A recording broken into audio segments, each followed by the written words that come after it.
Hola, muy buenas tardes a todo el público que nos ve y escucha a través de Estudio Humanitatis Radio, nuestra página de Facebook, la más cordial bienvenida. También a todos quienes nos escuchan a través de www.radiomorir.com, sean todos bienvenidos a esta nueva emisión de su programa Estudio Humanitatis Radio para la divulgación de las humanidades y las artes.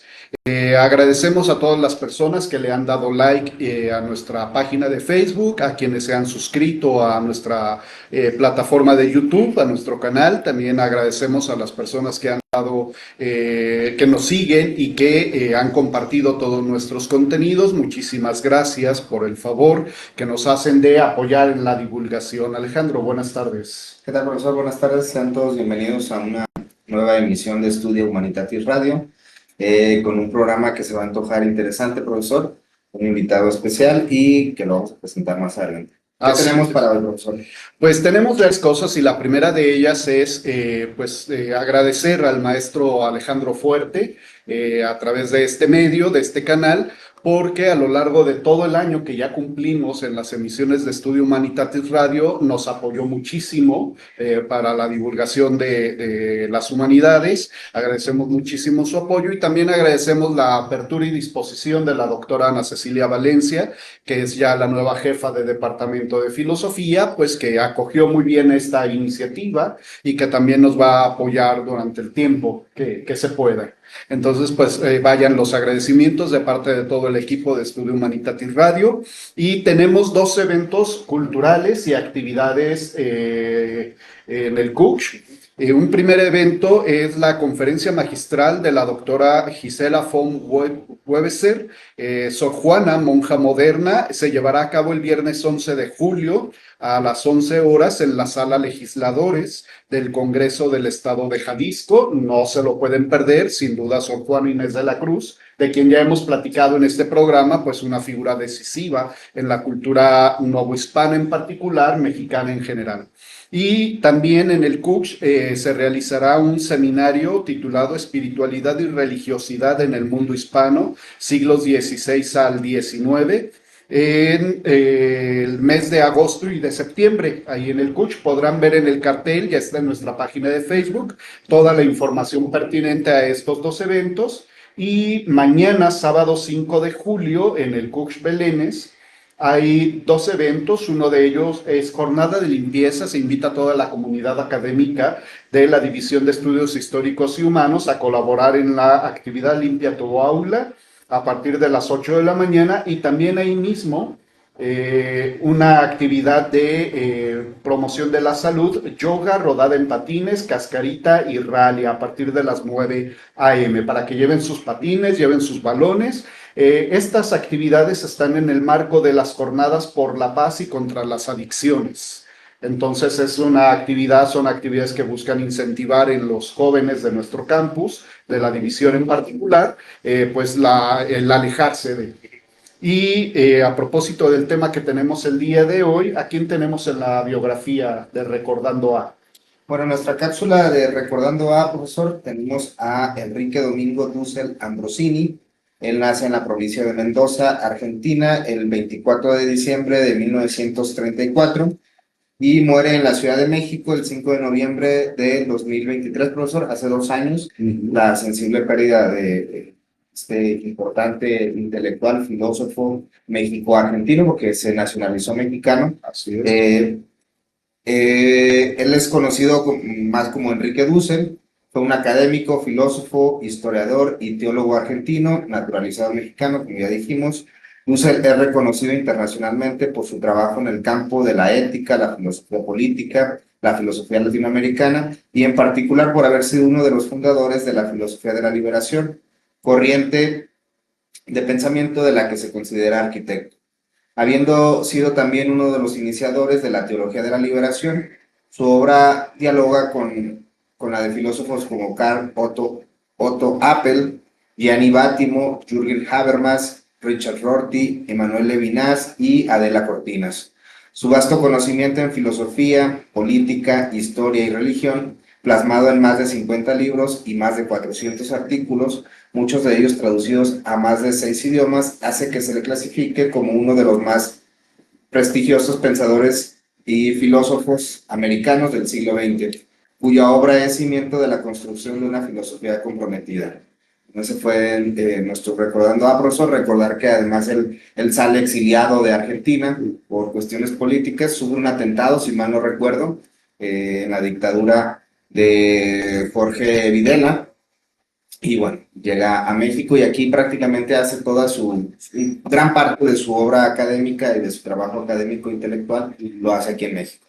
Una figura sin duda decisiva para la historia de la filosofía latinoamericana y pues sin duda también nos puede, estudiar su pensamiento nos puede ayudar a comprender mucho de estos fenómenos de transición, de cambio social, que también luego repercuten en otras partes del globo como en África, que también los movimientos de liberación son importantes en África, pero en el caso de de Latinoamérica, pues la filosofía de Enrique Dussel es parte aguas. Y para platicar precisamente sobre este tema, tenemos la grata presencia de Audencio Daniel Zamora Mercado. Él es licenciado en Filosofía por la Universidad de Guadalajara, especializado en el área de Filosofía Social. Él fue consejero alumno del Consejo de la División de Estudios Históricos y Humanos del periodo 2022 al 2023 y en el Centro de Ciencias Sociales y Humanidades. Participó como miembro de la Sociedad de Debate UDG, colaboró como asistente en el programa de apoyo a investigadores SNI verano 2024 y actualmente pues es maestrante en estudios filosóficos y su tesis pues jala hilos muy importantes de la filosofía de Enrique Dussel. Bienvenido, Audencio. Muchas gracias. Primero, también agradecer la invitación y bueno, pues, saludar a toda la gente que nos está viendo. Sí, como dice, creo que el pensamiento de Enrique Dussel es algo que nos trae para repensar un poco la identidad latinoamericana y también para plantearnos los problemas sociales, ¿no?, en los que estamos viviendo actualmente y los que se han vivido durante las últimas décadas. Pues bien, para empezar, les comentamos a todas las personas que ya están conectadas, escuchándonos y viéndonos a través de Facebook, que pueden dejar sus comentarios, saludos y preguntas a nuestro invitado, que seguramente las responderá con mucho gusto a través del chat en vivo. Y si están siguiendo este video en otras páginas donde se está replicando, por favor, pásense a Estudio Humanitatis Radio en Facebook, porque luego hacen comentarios en las otras páginas, pero no nos salen aquí en el chat de Estudio Humanitatis. Entonces, por favor, pásense a esta otra página para que puedan dejar sus comentarios, saludos y preguntas. Y pues de entrada, preguntarle, usted que ha estudiado con más detenimiento el pensamiento de Enrique Dussel, si pudiera como bosquejar cuál es el lugar que ocupa precisamente la filosofía de Enrique Dussel en el contexto así muy general de la historia de la filosofía latinoamericana. Sí, bueno, principalmente Dussel plantea una nueva posición de la filosofía, una filosofía que no sea eurocéntrica. En ese sentido, se va a distanciar de autores tales como Habermas, Otto, un poco de la teoría de la dependencia, que también fue una reformulación, como una crítica más bien a la modernidad.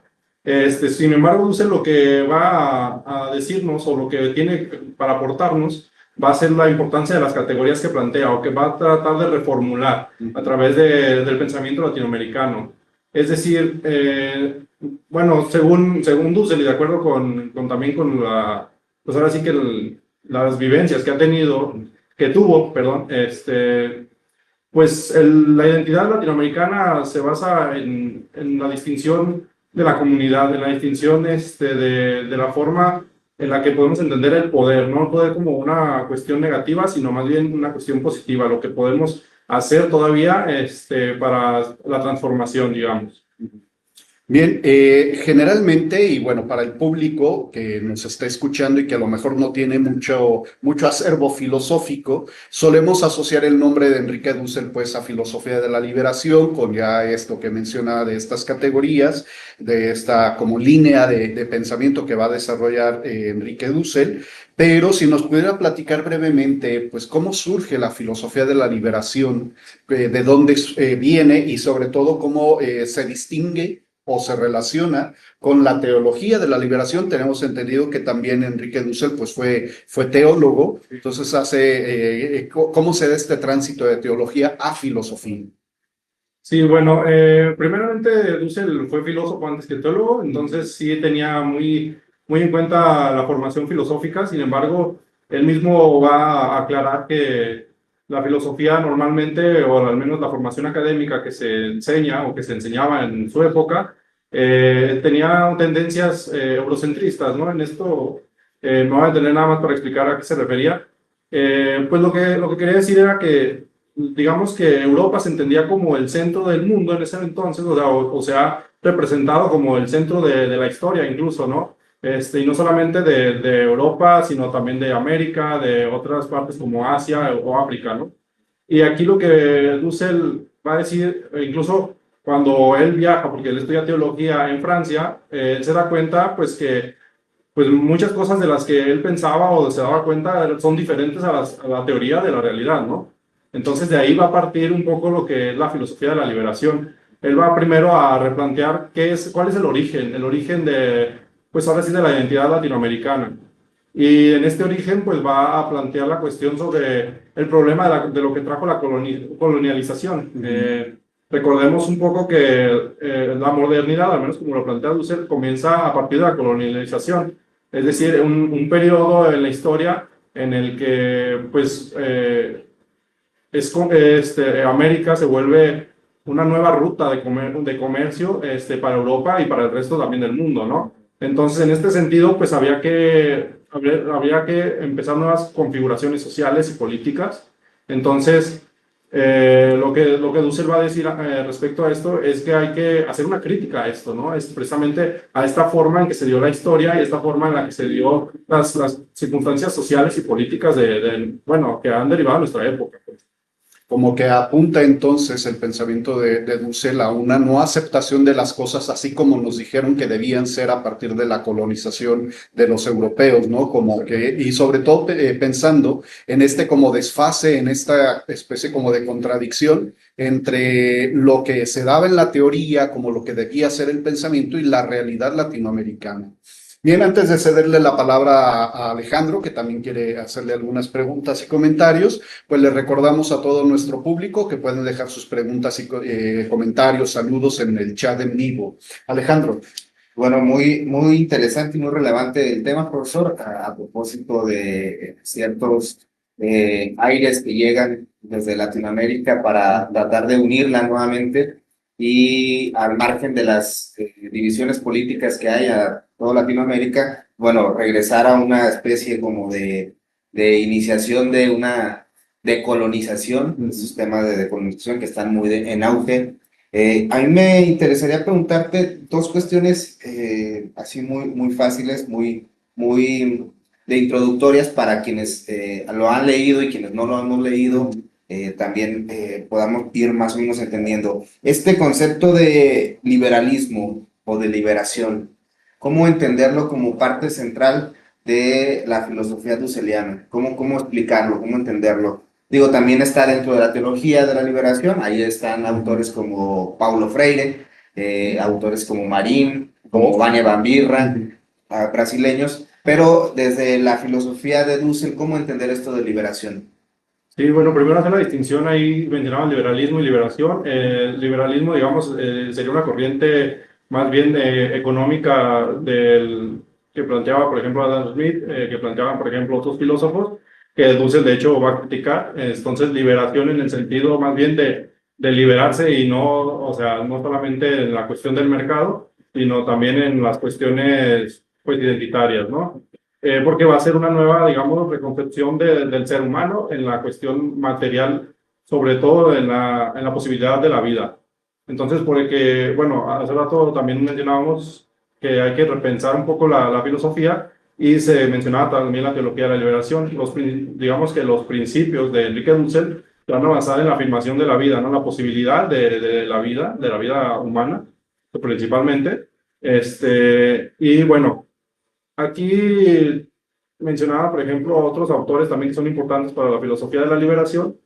Sin embargo, lo que va a plantear Dussel, a diferencia de otros autores, pues, es que de que hay que liberarse, pues, o sea, digamos que hay una injusticia social. O sea, si partimos del principio en el que la política debería ser la afirmación de la vida, o bueno, en general deberíamos de hacer como este planteamiento ético-político sobre priorizar la vida humana sobre otros aspectos que no son meramente, por ejemplo, económicos o que no sean, por ejemplo, políticos de intereses privados. Entonces, en este sentido, la liberación sería la afirmación de la vida y con ello queremos decir que hay que liberarse de los, de los postulados o supuestos que nos indican que hay que, pues más bien, digamos, el principio institucional político no es el principal para defender, sino más bien la vida humana como tal, como una cuestión biológica, una cuestión social y real, ¿no? Como anteponer entonces la vida humana, la vida de las personas antes que, no sé si antes que el Estado, pero al menos darle su lugar como parte precisamente de la conformación de una sociedad, porque a final de cuentas los ciudadanos de un Estado, miembros de un Estado, pues son en última instancia personas.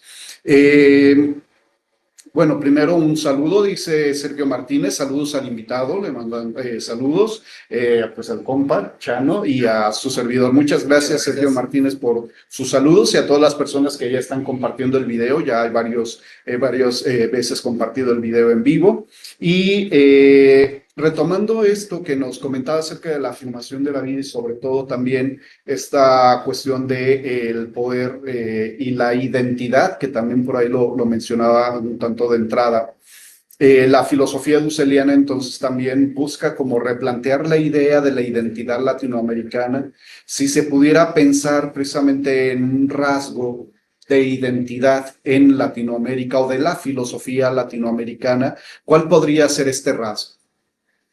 Bueno, primeramente, pues tendríamos que posicionarnos en la cuestión histórica. La cuestión histórica, digamos, América ya no comienza solamente en la conquista, sino previamente había ya una cierta organización en la población.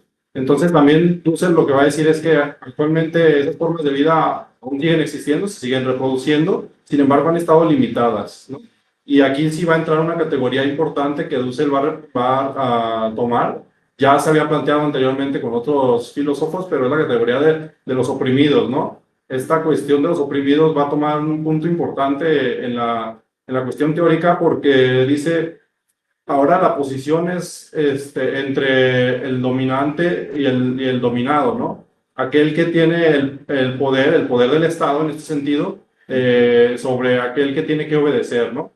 Y ahí va a ser una crítica principalmente a la teoría del poder. Bueno, podemos entender la teoría del poder como los planteamientos de la dominación que plantearon otros filósofos. Vamos a decir, por ejemplo, Max Weber, también planteamientos, por ejemplo, de Foucault, que si bien no los va a descartar, solamente los va a retomar para posicionarse sobre esta relación que hay entre el oprimido y el opresor, ¿no? Entonces, ahí es importante, pues, si bien no es el rasgo totalitario de la identidad latinoamericana, sí es una cuestión importante que hay que tomar, ¿no? Porque por eso se viene la liberación, ¿no? O sea, ¿por qué? Porque es un pueblo que ya ha estado durante un largo periodo, pues, en esta circunstancia. Sí, además, pues considerando que precisamente a partir de la llegada de los europeos se suele contar la historia de Latinoamérica como existiendo, precisamente solo a partir y hay como una especie de borramiento, de ignorancia, de ocultamiento del otro, de los pueblos originarios, por ejemplo, pero además con el proceso de mestizaje, de fusión de culturas y razas, aún así sigue habiendo como este interés por sobreponer siempre el Estado, siempre las estructuras de poder y siempre alguien que tenga que pagar, ¿no? Que son los oprimidos. Bueno, le cedo la palabra a Alejandro, que también quiere hacerle preguntas. A mí me botó también una idea, pero adelante, Alejandro. Me parece que lo explicaste muy bien, esta cuestión de cómo es que los demás teóricos iniciaban desde la economía principalmente, porque esta teoría de la dependencia es más una teoría económica que una teoría filosófica. aunque sí se mezclan ahí ciertos rasgos y los textos identificados con estos autores también dejan esbozar ciertas, digamos, cierta teoría filosófica, aunque se centra más en la cuestión económica. Me imagino que Dussel bebe también de esos autores y de autores, por ejemplo, en el caso de Paulo Freire, de su teoría, de Pedagogía de la Liberación, que también está muy ligada a cómo es que estos autores reflexionan desde esas comunidades más oprimidas, pobres, en situación de desigualdad. Y en el caso de Dussel, muy interesante porque él además estudió en Francia, en Israel, creo, si mal no recuerdo, también estudia, y regresa a Argentina, regresa y se da cuenta que toda esa filosofía moderna, europea occidental, no tiene nada que ver con la realidad en Latinoamérica y comienza a chocar ahí con ciertas cuestiones. Ahí me gustaría preguntarte sobre dos cuestiones. Una es, ¿qué tanto influyó en el caso de la filosofía marxista? Porque tengo entendido que luego Dussel no se asumía tanto al principio como marxista, después parece que en su llegada a México tiene que meterse más de lleno a la filosofía marxista, porque en los años 70 México vivía, y principalmente la UNAM, vivía un auge en la filosofía marxista, teoría crítica. ¿Cómo inicia esta influencia de Dussel, perdón, esta influencia de Marx en Dussel? Sí, bueno, sí hay que recordar que, digamos, hay dos periodos en los que produce Dussel su filosofía. Primero, pues, va a ser la filosofía de la liberación, que fue su, digamos, de las primeras obras, que donde planteaba principios éticos también sobre una fenomenología, ¿no?, del otro, una fenomenología para entender lo que es el otro, el oprimido, en este caso. Y sí, una de las cuestiones más importantes va a ser la pedagogía de Freire, sobre todo con esta cuestión del diálogo, ¿no?, que va a ser un descubrimiento. Hace rato hablaban, por ejemplo, de este encubrimiento que había sobre la conquista americana. Bueno, pues lo que Freire va a retomar va a ser este descubrimiento, ¿no? Ya no el encubrimiento, sino el descubrimiento. Entonces, en este sentido, pues Dussel va a primero a tomar a Levinas también, por ejemplo, en la cuestión teórica, para hablar sobre la totalidad, ¿no? Y cómo el otro se distingue de esta totalidad, como un externo que ya existía, una exterioridad ya existente, ¿no? Y bueno, ya cuando llega un poquito hasta a Marx, que él empieza, digamos, leyendo a Marx, él, pues prácticamente no es que rechace toda la teoría de Marx, sino más bien va a hacer una reformulación, una crítica también a Marx. Él no se, digamos, no se catalogaba marxista totalmente, al menos no así, pero él había más bien estudiado a Hegel previamente, y entonces obviamente eso le trajo el estudio de la dialéctica, y con ello pues también tenía que entender las categorías económicas, ¿no? Porque pues sí, principalmente era algo que se estaba viendo en los años 70, sobre todo creo que más bien fue una necesidad así que propia, ¿no? Porque Dussel hablaba sobre su vida, por ejemplo, sobre el cambio que implicó venir de Argentina a México. Entonces, en este proceso en el que se vio como él mismo un oprimido, él se dio cuenta que había falta una concientización de esa opresión, ¿no? Entonces, para lograr esa concientización, pues primero hay que entender la realidad, ¿no? Y pues para entender esa realidad, lo que hay que hacer es entender la estructura primero, en qué estructura o política, digamos, económica es la que vivimos y la que vivía él en su tiempo. Entonces creo que fue uno de los principales, digamos, intereses que pudieron haber hecho a Dussel interesarse por la cuestión del estudio de Marx, ¿no? Porque está en juego también, y creo que lo enunció al principio, pues cómo se va pensando desde el marxismo, también desde la teoría de Hegel, esta tensión o esta relación tensa, dialéctica, entre el uno, el yo y el otro.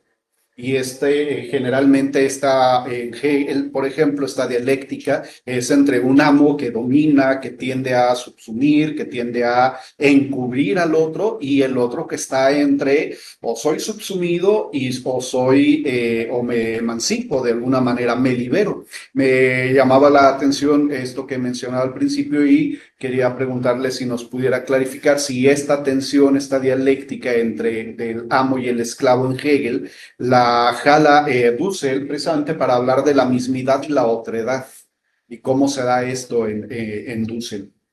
Y realmente va a tomar el método dialéctico, sí, sobre todo más bien en el estudio de la historia, Ajá. sobre todo para distinguir la época de la modernidad con otros aspectos históricos. Sin embargo, más bien la otredad, sí, como yo mencionaba anteriormente, la toma del pensador de Levinas, sí, sobre la totalidad y la exterioridad, Yeah. que es un planteamiento más bien que hace, bueno, la novedad que hace Dussel frente a esto no es la totalidad como tal, sino exponer cómo es que es posible, o más bien posible, el conocimiento del otro, ¿no?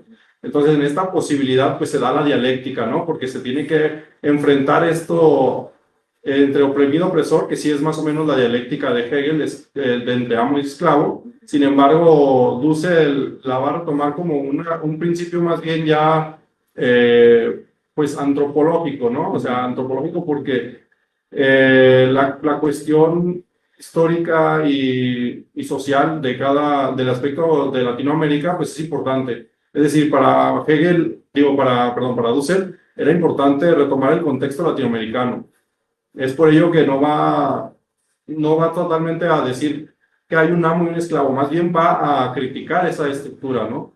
O sea, no es como algo ya dado, sino más bien es construido y es contextual. Tiene que ver con la cuestión en la que se ubica el momento histórico y la situacionalidad sobre todo, ¿no? Del ser latinoamericano. Y en ese sentido, al ser contextual e histórico, puede ser modificable, ¿no? Es decir, no es una condición necesaria de la existencia de las relaciones entre los individuos, sino que puede ser modificable. Ahora, salió el concepto, la idea de dialéctica, que la acaba de explicar muy bien, pero precisamente al leer, estudiar un poco sobre Dussel, aparece el concepto de analéctica.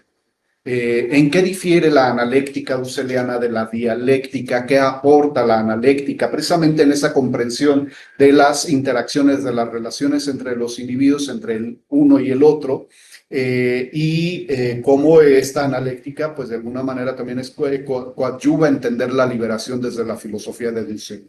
Sí, bueno, principalmente Dussel va a decir que la analéctica es un momento también de la dialéctica. Ah, vale. Es parte, pero sí va a retomar este momento porque es el momento del descubrimiento, o sea, de cuando se da una praxis que devela la realidad en este sentido, ¿no? Porque decíamos anteriormente, hay algo que encubre esta realidad de oprimido, entonces el momento analéctico es en el que se devela la realidad como tal, ¿no? Y bueno, va a venir, la palabra viene de la analítica, que tiene que ver con la cuestión de revisar las categorías, ¿no? Por eso hace rato también yo mencionaba cómo va a replantear las categorías filosóficas para pensar la realidad. Bien, antes de cederle la palabra a Alejandro, le recordamos a todo nuestro público, pueden dejar sus saludos, comentarios en el chat en vivo, también preguntas, nuestro invitado sin duda las podrá responder muy bien y con mucho gusto. Agradecemos ya a quienes han compartido este video en vivo y a quienes le han dado like, hay muchos likes ya en la página. Alejandro, por favor. Bueno, recordar a quienes comienzan a sintonizarnos, estamos charlando con Audencio Daniel Zamora. Estamos hablando sobre la teoría de la liberación en Enrique Dussel, un tema que además es muy contemporáneo. Apenas hace unos años falleció este autor y, bueno, ha dejado huella principalmente en la filosofía de la UNAM, pero también aquí en la Universidad de Guadalajara hay ciertos profesores y ciertos investigadores que han trabajado el tema de la filosofía de Enrique Dussel, que en este caso estamos hablando sobre la liberación. Podemos mencionar, por ejemplo, al al doctor Federico Así es. Ledesma, que es un importante impulsor de la filosofía de la liberación aquí en el CUCH, en el Departamento de Filosofía. Quien, por cierto, tiene el seminario de Enrique Dussel, también invitarlos para que los incorporamos a los sí, para que tomen clases con él, Sí. es un excelente profesor. Y bueno, claro, sí, de corridito. Sí, lo conoció, trabajó con él, si no recuerdo, entonces, bueno, una invitación para que asistan a su seminario. A mí me me botaba esta influencia de la filosofía europea. Al final de cuentas llega a Latinoamérica y es prácticamente lo que conocemos, ¿no? Lo que se estudia principalmente de filosofía es filosofía europea occidental. Pero Enrique Dussel parece que tiene un problema, muy, digamos, tiene un problema casado con esta idea del eurocentrismo. ¿Cómo entender y cómo es que explicó Enrique Dussel esta cuestión del eurocentrismo y cómo salir de esa cuestión, sobre todo ya en la filosofía? Porque si mal no recuerdo, considera que se dejaron epistemologías latinoamericanas propias y se empezó a ver de alguna forma el conocimiento desde la visión europea, ¿no? Y cómo es que Enrique Dussel introduce este tema de eurocentrismo y su crítica, pues. Claro. Sí, bueno, principalmente la crítica que va a hacer Dussel es que Europa no fue el centro, o sea, al menos nunca fue el centro totalmente, ¿no? O sea, digamos que el desarrollo de la Europa, al menos la Europa latina, que fue la que, digamos, de la que derivó la conquista también, entonces, dice que en realidad la Europa nació, digamos, en la periferia también, ¿no? O sea, porque la cuestión estaba en el continente asiático. La principal fuente, o bueno, las principales formas de vida se estaban dando en el continente africano, asiático también.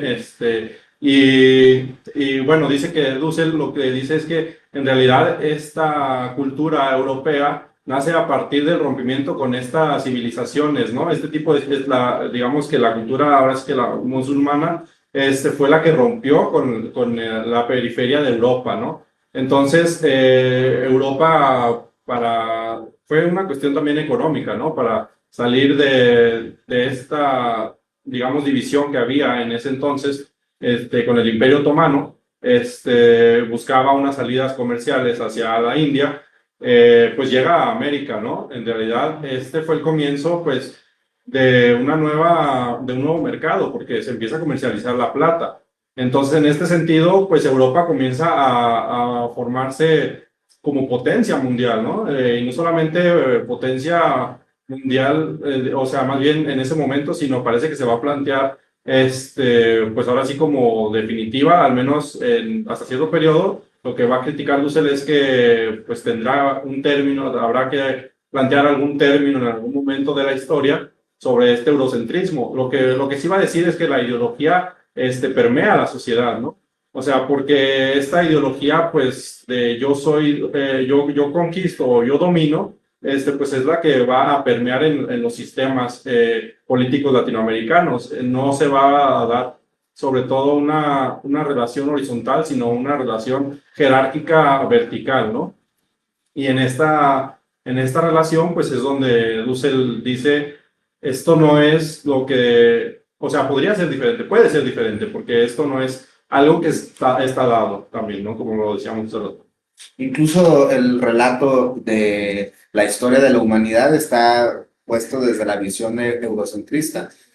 Consideramos a la antigüedad solo a partir de los griegos, pero antes de eso había civilizaciones muchísimo más antiguas y Europa no la cuenta desde ahí. Europa cuenta desde la Grecia continental y ahí empieza la antigüedad. Después la Edad Media la consideramos siempre en función de la Edad Media europea, pero Edad Media hubo también en Asia, en África, y después la modernidad a partir de la conquista europea del continente americano, ¿no? Entonces es muy interesante porque además él fue historiador, él estudió historia en Francia, entonces, bueno, se sabe de pie a pa, se sabía más bien de pie a pa la historia vista desde la Europa.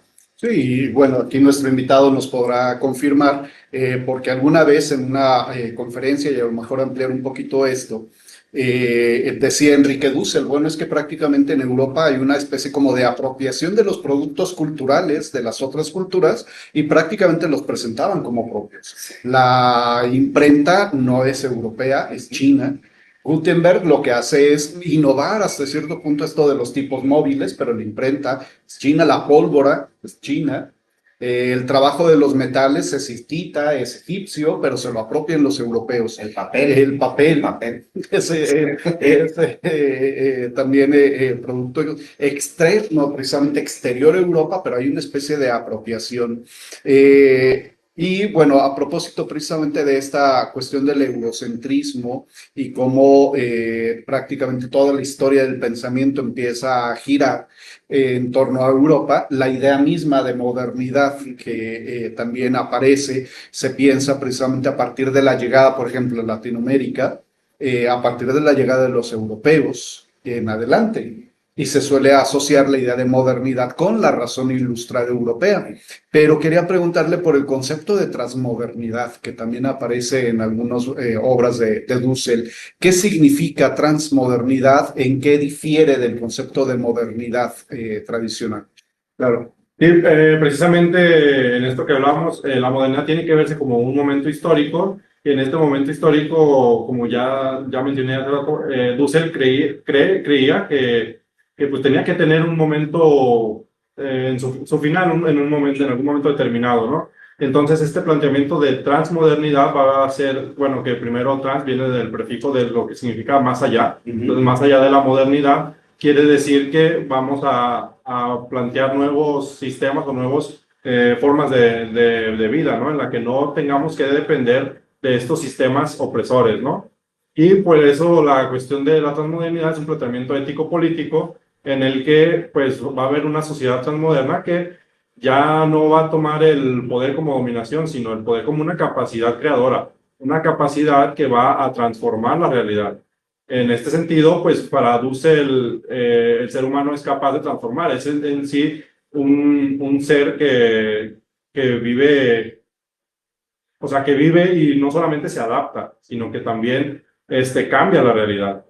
Y es por eso que esta transmodernidad pues viene a ser un momento en la historia en el que va a haber una sociedad constituida verdaderamente por el pueblo, ¿no? El pueblo en este caso sería pues el bloque de los oprimidos, ¿no? Como dice el autor. Entonces, claro que para eso, bueno, pues habrá muchas cuestiones, es lo que Dussel va a querer establecer sobre todos los principios que debería de tener esta sociedad transmoderna, ¿no? Bien, pensaba mientras usted nos platicaba esto en cómo este planteamiento ético político de Dussel se puede visualizar en oposición precisamente a esta idea de una concepción naturalista, por ejemplo, del Estado. Es decir, el Estado está ahí, tiene que ordenar, gobernar a todos los ciudadanos, todos los individuos se deben ordenar al Estado o a la nación como subsumidos. Pero en este sentido no implica eso, es la propuesta dusseliana, no implica una moción desde la conciencia misma de los sujetos, es decir, tener que lograr que los sujetos mismos, los individuos mismos, cobren conciencia de su participación en el Estado. Sí, de hecho, lo que se va a decir es que, bueno, primero para Dussel, lo que establece la realidad es la voluntad de vida, ¿no? O sea, es un concepto que va a tomar Dussel contrario a esta voluntad de poder, ¿no? Que va a criticar esta voluntad de poder que ya venía desde Nietzsche y que también retoman otros autores, como ya mencionaba Max Weber. Entonces, lo que va a decir es que no es la voluntad de poder lo que emerge socialmente, ¿no? O sea, lo que, digamos, establece la realidad, sino más bien la voluntad de vida, la voluntad de vivir, la voluntad de querer reproducir la vida humana, es lo que va a hacer primero el poder como tal, ¿no? El poder en un sentido positivo de capacidad de crear. En este sentido, pues cada ser humano tiene un poder y no el poder no lo determina el Estado, sino que más bien el pueblo es el sujeto constituyente del poder. El poder, como el poder del Estado, es solamente un poder delegado, un poder que se da, pues obviamente, a través de mecanismos e instituciones para posibilitar cierta, digamos, cuestiones humanas que pueden ser, por ejemplo, las relaciones militares, relaciones, otro tipo de relaciones que no tienen que ver exactamente con las relaciones interhumanas, ¿no? Interpersonales, porque estas, digamos, se dan en las comunidades como tal. O sea, las comunidades ya establecen sus formas de vida y el Estado no puede, no debería, digamos, delimitar lo que debería de hacer los ciudadanos, sino al revés. Pues es un poder que no viene de arriba hacia abajo, sino de abajo hacia arriba. O sea, el pueblo es el que podría mandar al Estado, ¿no? En este sentido, es pues lo que Dussel trata de replantear, ¿no? Este sentido de que el poder debe ser administrado solamente por el Estado y entonces el ciudadano debe obedecer, es lo que comienza a romper, ¿no? Esta cuestión. No, y supongo además que en ese sentido hay una especie como de llamado precisamente a la gente, al pueblo, a buscar espacios donde pueda manifestar, expresar su voluntad, expresar el poder y en ese sentido, pues reclamar precisamente que el poder, pues no tiene que venir directamente del Estado hacia abajo, sino más bien desde la base. Y eso me hacía evocar, y tal vez ahí está la vena de la teología de la liberación de Dussel, como desde ciertas comprensiones del cristianismo, por ejemplo, como un cristianismo que busca promover la conciencia de participación social, de participación política de los cristianos, de los creyentes, en la vida política. No es nada más de, pues ya la cosa es así y hay que sufrir, ¿no? Hay que promover.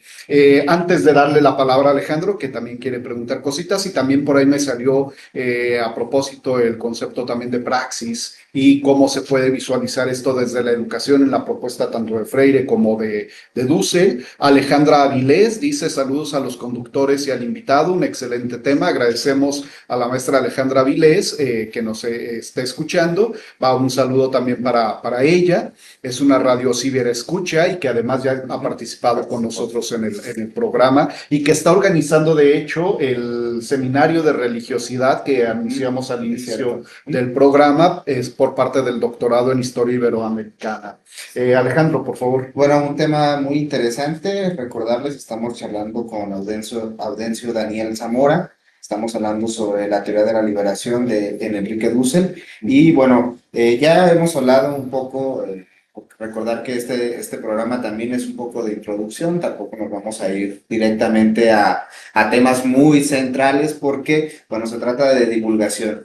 Y ya estuvimos hablando de historia, de filosofía de la liberación, estuvimos hablando ya de política ahorita, pero hay una parte central, la ética en Enrique Dussel, porque si mal no recuerdo tiene incluso un texto, 14 tesis de ética, publicado por él, donde está muy bien plasmado su proyecto ético, pero me interesaría esencialmente la relación de otredad, porque parte de cómo es que se interrelacionan los sujetos es, ya no me relaciono yo con el otro respecto de cómo yo puedo dominar mi posición dominante frente al otro, sino más bien una de diálogo.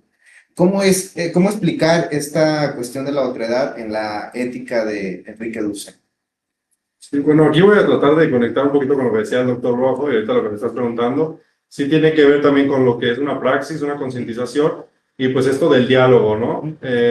Para, digamos, no meternos en tantas complicaciones teóricas, vamos a, digamos, a hablar un poquito más de lo que podemos entender a diario, ¿no? Digamos, Dussel, ¿de dónde plantea esta idea de la voluntad de vida? Pues simplemente de la cuestión del sufrimiento, de la injusticia. Dice Dussel, actualmente los movimientos sociales son un reflejo de pues estas problemáticas, ¿no? Que se viven a través de la dominación del poder, de las cuestiones que no son horizontales, que tratan de obligar o de, digamos, demeritar cierto esfuerzo humano por adquirir una capacidad o de reproducirse, de seguir aumentando su posibilidad de vida, ¿no? Entonces, el sufrimiento, digamos, va a ser la base de esto, ¿no?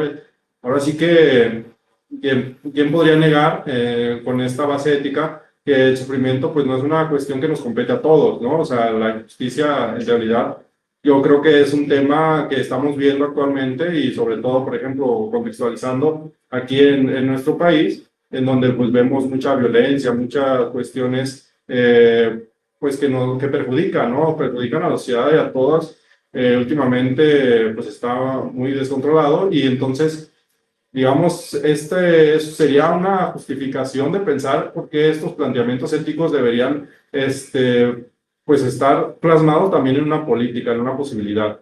Y con esto, pues, se va a plantear cómo debe ser la relación con el otro, ¿no? O sea, por qué una relación con el otro debe ser positiva en vez de negativa, ¿no? En este sentido en el que hablábamos de no imponer nuestra propia voluntad al otro, sino más bien reconocer en nuestra voluntad que el otro también tiene su voluntad.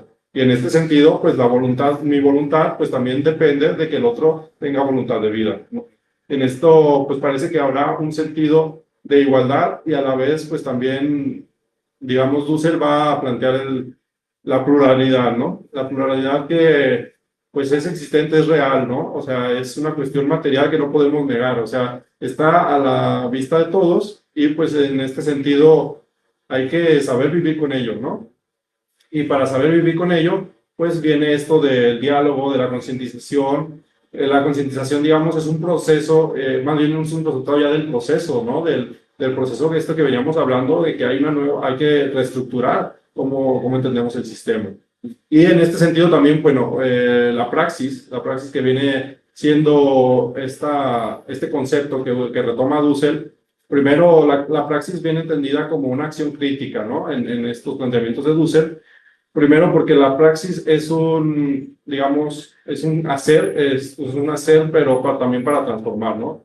Es un hacer que se va a distanciar o distinguir de otro tipo de hacer, que es una actividad que no es productiva, sino más bien es una actividad creadora, en el sentido en el que la praxis permite dar cuenta de la realidad. Es decir, conforme nosotros actuamos, vamos reflexionando sobre la realidad. Y por eso la praxis, pues, es una acción crítica, ¿no? Vamos pensando lo que hacemos, todo tiene una intención. En este sentido, pues, todo lo que yo quiero hacer implica saber por qué lo hago y esto, pues, tiene que tener ciertos principios. Principios que, digamos, que es más importante, ¿no? Que es lo más importante que yo quiero, que yo voy a necesitar y cuáles son los medios que voy a usar para obtener lo que deseo, ¿no? Sí, y vemos como esta ética de Dussel implica un compromiso de mi persona, principalmente surgía desde los oprimidos, para con el otro, ¿no? Ayudar al otro a salir de esa opresión y implicaría un compromiso social muy importante, en lo cual creo que algunos otros autores fueron más comprometidos con las causas sociales porque estuvieron en el trabajo, pero Enrique Dussel desde la teoría estuvo muy presente, principalmente en todos los movimientos sociales que surgieron después de los 70, ¿no? Con este compromiso de ayudar a salir de la opresión a los de abajo, a los más necesitados, ¿no? Sí, y estos movimientos de liberación nacional que desafortunadamente muchos tuvieron que recurrir a extremos como la misma violencia, es decir, frente a la represión ya del Estado, a propósito precisamente de estas relaciones verticales del Estado hacia las bases, pues muchos tuvieron que reaccionar también con violencia y tenemos todos esos movimientos revolucionarios de liberación nacional en Latinoamérica y en África, que son también, incluso todavía hay mucho de eso, de esas repercusiones y de esos movimientos que buscan liberarse, desafortunadamente, pues por las armas. Hay una pregunta que nos hace José Luis González, también Radio Ciberescucha, que ya nos ha estado siguiendo en los últimos programas. Le agradecemos mucho el favor de su atención y leo la pregunta. ¿Qué análisis crítico se le podría hacer a la estructura violenta que ha permeado a nuestra universidad? ¿Dónde queda ese sujeto pensante, esa otredad híbrida al momento de alzar su voz? Bueno, parece que lo pregunta en el contexto de la Universidad de Guadalajara. Dice, saludos y larga vida a este programa, muchas gracias, y a sus creadores. Muchas gracias, José Luis González. Si gusta responder a la pregunta. Sí, creo que, bueno, la teoría de Dussel puede aplicarse en cualquier lugar donde podamos encontrar la violencia, sobre todo estas relaciones que son desiguales, porque, bueno, claro, puede hacerse una crítica, un análisis crítico. Habría que entender un poquito las circunstancias específicamente a qué refiere un poquito lo que nos está platicando nuestro internauta, pero yo creo que se puede hacer siempre y cuando pues se tome la voz del otro, ¿no? O sea, si no se puede abrir un espacio, abrir estos diálogos entre las personas, entre los que constituyen, por ejemplo, la institución, que es en este caso la universidad, con los que son los estudiantes, el profesorado, pues obviamente no estamos hablando de estas relaciones de liberación que estamos buscando, ¿no? Porque creo que pues es el comienzo, ¿no? Para poder hacer una transformación. Y si, bueno, no sé qué caso específico podemos analizar, ahorita no me viene a la mente. Sin embargo, creo que sí es importante pues tomar esto en cuenta, ¿no? O sea, como estar analizando en qué momentos pues se puede sentir violentado las personas, o sea, porque creo que pues en todo espacio donde social, sea en una escuela, en la universidad, en algún espacio de trabajo, pues se van a dar estas relaciones. Lo importante, pues aquí lo que va a decir Dussel es poder reconocer esta realidad que nos está oprimiendo, y esta realidad pues obviamente tiene que ser visible con las categorías que tenemos disponibles. Ahora sí que pues entender cuándo hay violencia o cuándo hay, digamos, un poder autoritario, pues dependerá ahora sí que un poco de las herramientas subjetivas, pero también hay que establecer, pues como decíamos, un aparato que permita, pues distinguir estos momentos, ¿no? Y supongo que no olvidarnos que en última instancia la universidad, pues no es solo la institución, sino también son las personas que la forman. Ya mencionó docentes, estudiantes, también los administrativos, todas las personas que trabajamos en la universidad, pues debemos reclamar esos espacios para que sean escuchadas nuestras voces. Alejandro. Bueno, muy interesante este tema. Desafortunadamente se nos está acabando el tiempo y bueno, tenemos que ir perfilando el cierre, profesor. Entonces, Daniel, si nos pudiera hacer una recomendación bibliográfica, algunos 2 o 3 textos que nos pueda recomendar a quienes nos escucharon y le pareció interesante el tema y quisieran ahondar más en él, y que se pueda ahí medio revisar, igual si están libres en la búsqueda en internet, que sean buscados libremente o que lo puedan buscar como libros físicos, al menos tres recomendaciones. Y de hecho me parece que la mayoría de las obras de Dussel están disponibles en digital, al menos en la página de Enrique Dussel, en lo que fue su recopilación de las obras. Y bueno, lo que yo podría recomendar, al menos algo que me sirvió en mi formación académica, son las 20 tesis de política, que esta es como una recopilación ya de los postulados éticos que había planteado Dussel con anterioridad, que resume más bien en lo que va a ser su proyecto político, que va a presentar después su política de la liberación. Sin embargo, creo que este es el parteaguas, ¿no? Para entender un poquito del pensamiento de Dussel, de al menos de las últimas 2 décadas. Y bueno, la filosofía de la liberación también creo que es uno de los textos principales de Dussel para entender su teoría, principalmente porque también recoge las cuestiones estas que hablábamos sobre los conceptos de totalidad, de exterioridad. Entonces creo que también podría ayudar mucho para quien esté interesado y también para hacer una introducción al pensamiento de Enrique Dussel. Bueno, ahí están las recomendaciones, profesor, para que se echen un clavado ahí en el internet. Creo que la página es enriquedussel.com o algo así. Sí, Pero ahorita, pero sí. pero sí la he consultado y sí, ahí está su hasta, por cierto. Pues seguramente San Google, al teclear Enrique Dussel página o página de las obras de Enrique Dussel, saldrá sin duda la referencia. Pues agradecemos mucho el favor de la presencia de Audencio Daniel Zamora Mercado en este programa. De ahora en adelante, pues Estudio Humanitatis Radio es su casa para cuando guste venir y platicarnos algo sobre lo que está investigando. Cabe destacar que nuestro invitado, pues, conoce mucho de la obra de Enrique Dussel porque la está tomando como referencia para su tesis, ¿verdad? Su tesis de maestría. Sí. Muy brevemente, ¿de qué trata su tema de investigación? Principalmente estoy revisando las categorías de Dussel, sobre todo sobre el poder, para hacer un análisis comparativo con la pedagogía de Freire, sobre todo para entender esto de lo que es la posibilidad, ¿no? de la crítica creadora, ¿no? Entonces esto, pues eso es algo que estoy planteando en el texto. Muy bien, pues ahí está el pretexto para que venga a visitarnos otra vez a nuestro programa y nos presente avances de su investigación o a lo mejor platicarnos ahora ya sobre Paulo Freire, sobre su propuesta de pedagogía de la liberación, pues sin duda será un tema muy interesante y que no hemos tocado, lo hemos mencionado en otro programa, creo, Paulo Freire, pero no hemos platicado, perdón, sobre él en este programa. Entonces, pues ahí está la invitación a todos los que nos siguieron a través de la transmisión en vivo en Facebook. Muchísimas gracias a quienes replicaron el video y a quienes reaccionaron con su like. Les agradecemos mucho el favor de su atención. El próximo viernes tendremos al doctor Rafael Ambriz, que nos platicará un poco sobre medicina y psiquiatría desde la filosofía analítica. Será sin duda un tema muy, muy interesante. Entonces, pues los esperamos. Esto fue Estudio Humanitatis Radio, un programa para la divulgación de las humanidades y las artes. Hasta la próxima.